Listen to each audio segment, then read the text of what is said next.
বলছি ম্যাডাম, যে বাংলা সিনেমা যে জায়গাটা ছিল, যে কৌলিন্য ছিল, সেটা কতটা ক্ষুণ্ণ হচ্ছে বা কি বলবেন, আপনার কি রিয়াকশন? এখানে একটা রাশিয়ান কনসুলেট আছে, এমবাসি আছে, হ্যাঁ, তারা একটা ফেস্টিভ্যাল করেছিল কিছু একটা। আমার মায়ের নামটাও আমার মা হচ্ছে an actress, ইন্ডিয়ার ফার্স্ট ইন্টারন্যাশনাল অ্যাওয়ার্ড নিয়েছিলেন অ্যাজ বেস্ট অ্যাক্ট্রেস কার্লো ফিল্ম ভেরিতে।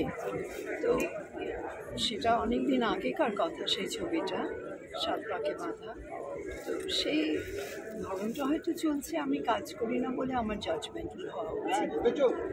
আর একটা কথা জানতে চাইবো, আর একটা প্রশ্ন, যে বিশেষ করে গ্রামাঞ্চলে, শহরের দিকে আমরা দেখতে পাচ্ছি অনেক সিনেমা হল এখন চলছে, নতুন করে আবার বেশ চালুও হয়েছে, কিন্তু গ্রামাঞ্চলে সিনেমা হলগুলো ঠিক আর সেভাবে খুলছে না। গ্রামের যারা আপনাদের দর্শক আছেন, কি বলবেন? গ্রামের যাত্রাটা রিভাইভ করেছে, আমরা ফিল্মটা রিভাইভ করতে পারছি না বাংলা ইন্ডাস্ট্রিতে।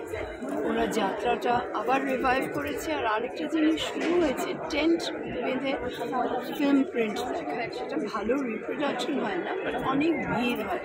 তো এগুলো সব নতুন নতুন বেরোচ্ছে। আর বাংলার মধ্যে দর্শকদের জন্য কি বলবেন?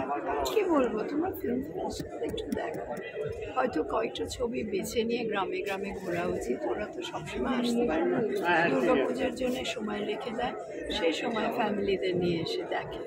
কিন্তু বলবো সেরকম একটা ভাবে ট্রাকে করে কি টেম্পোতে করে আমাদের ফেস্টিভ্যালটা ছোট্টভাবে ঘোরানো উচিত।